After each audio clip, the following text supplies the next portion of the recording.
ya Repubulika y'u Rwanda, ikiganza cy'ibumoso, bazamura ukuboko kw'iburyo bavuge indahiro.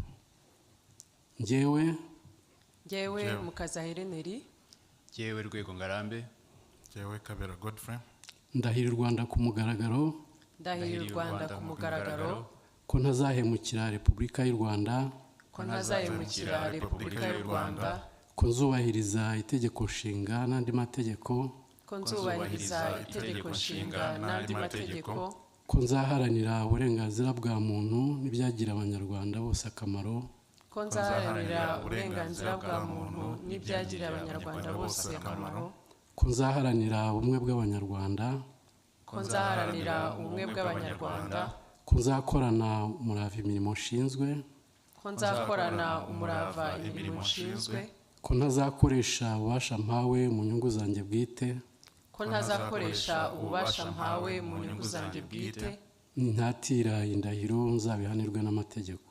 nintatira indahiro nzabihanirwe n'amategeko. Imana ibimfashemo. Imana ibimfashemo. Murakoze.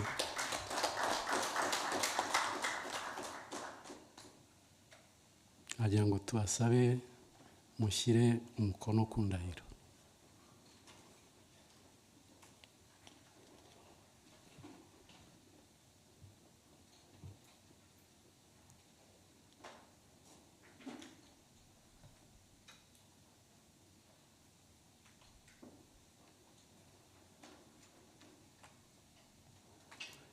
Nyakubahwa Perezida wa Repubulika, nyuma yo kwakira indahiro z'abayobozi, mu cyubahiro cyanyu mwageza ku bateraniye aha n'abakurikiye umuhango hirya no hino ijambo mwateganirije uyu munsi. Murakoze.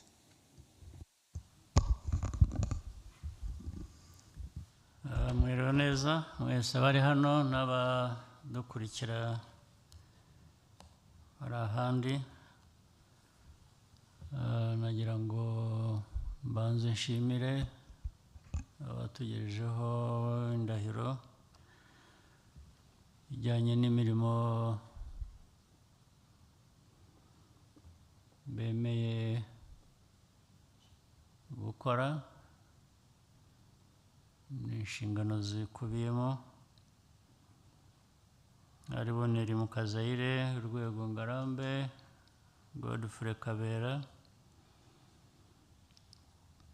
Nagira ngo mbisubiremo, nze kubivuga kenshi, indahiro ntabwo ari umugenzo gusa. Indahiro ifite uburemere bwayo kandi bijyana n'imirimo igiye gukorwa. Ubwo rero iteka iyo muri kuri iyo mirimo birumvikana ko ubwo buremere bw'iyo mirimo buba buri mu bwenge bwanyu no mu mitima yanyu, mubyumva ko mugomba kubyubahiriza. Nubwo atari ku iteka bigenda ku bantu bose, barahira ariko ntibakora ibyo barahiriye. Ibyo ariko ntibibuza uburemere bw'iyo ndahiro kandi bw'iyo mirimo gukomeza kwitabwaho. Hari byinshi kujya muri iyi myanya yo gukorera igihugu. Birumvikana ko mbere na mbere haba hari abanyarwanda benshi bashobora gukora iyo mirimo, rero kugira ngo mube ari mwe mutoranijwe, ngira ngo bikwiye kongera uburemere bw'izo nshingano. Kandi iyo bageze ku mirimo ntabwo ari byiza ko abantu batangira gushakisha impamvu yo kutubahiriza iyo mirimo. mu nzego zose z'igihugu cyacu dukoreramo, ndetse guhera kuri perezida wa repubulika, chief justice, prime minister, abakuriye inteko, speaker n'abandi. Iyo uri ku mirimo ntushakisha impamvu ibintu bitagenze neza cyangwa bishobora kugenda nabi. Bakunda gukoresha, ni ukuvuga ngo bampaye umurimo cyangwa igihugu cyashinze imirimo ariko nticyampaye ibikoresho cyangwa nticyampaye ibikoresho bihagije. Biba bivuze iki? Iyo mirimo umuntu ahawe haba harimo no gushaka ibikoresho. Ibikoresho cyangwa amikoro igihugu gifite, ayo mikoro ntarangiza byose, ntashobora, kuko ntabwo ari urwego rumwe ruriho ngo amikoro yose y'igihugu ajya muri urwo rwego. Oya, amikoro igihugu gifite adahagije agabanwa mu nzego zose. Ni ukuvuga ngo buri rwego rwose rubona ibidahagije.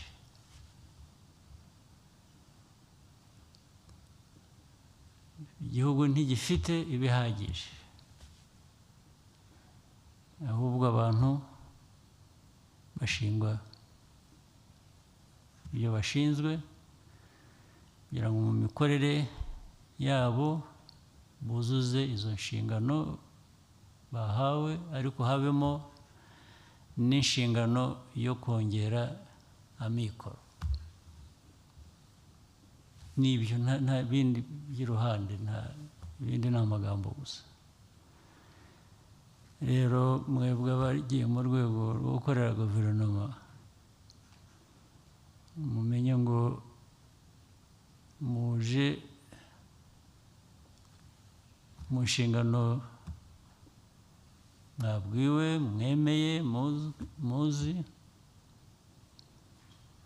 ariko muri izo nshingano niba batababwiye ko hiyongereyemo gushaka amikoro,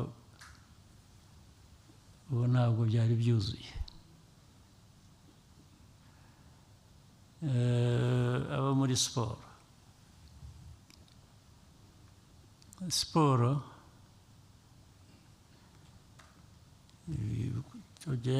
tugerageza gukora kugira ngo siporo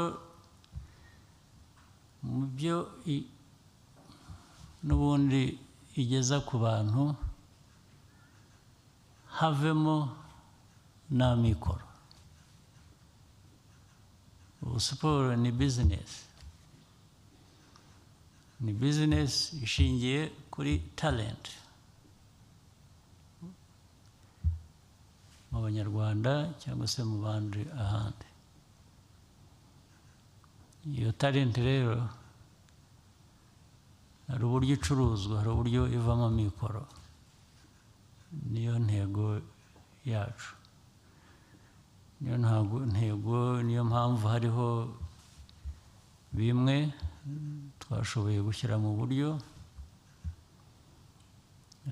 kubaka ibikorwa remezo bifasha muri siporo, kugira ngo abantu benshi, abanyarwanda benshi bagire uwo mwanya, hari n'ibindi byinshi byagiye byubakwa no mu turere n'ahandi bigenda byubakwa. siporo rero ifite byinshi igeza ku bantu ariko harimo n'amikoro. Abakora muri Minisiteri y'Imari birumvikana ntabwo ari ukujya kubara arimo gusa, ahubwo ni no kumenya aho aturuka tugashobora gutubura imari itugeraho mu buryo buzwi twashakisha, duhora dushakisha iteka ryose. Nta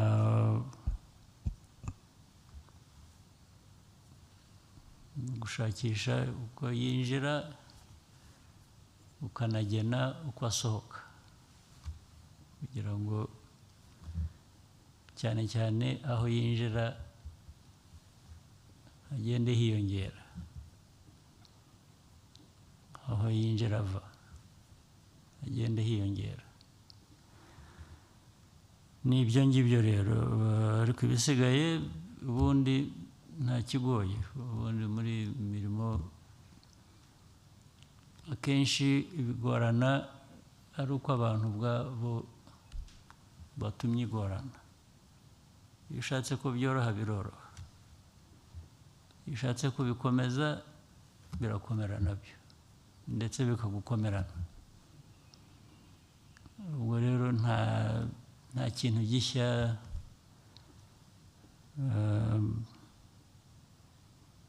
kijyanye n'uwo muhango w'uyu munsi, usibye ko ari ngombwa ko abantu bahora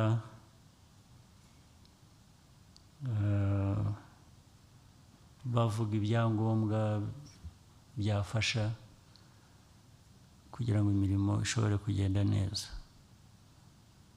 Nagira ngo rero mbifurize akazi keza abahawe izi nshingano. Ibisigaye byinshi bizaturuka no mu bufatanye na bagenzi banyu mu nzego zitandukanye,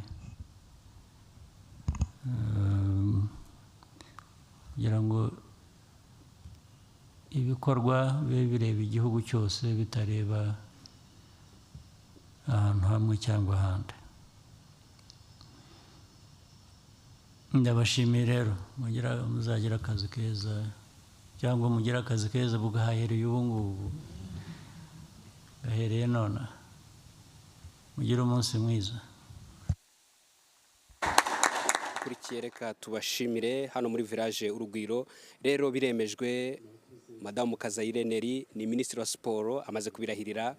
Bwana Rwego Ngarambe n'umunyamabanga wa leta muri iyo minisiteri, naho Godfrey Kabera akaba umunyamabanga wa leta muri Minisiteri y'Imari n'Igenamigambi ushinzwe imari ya leta.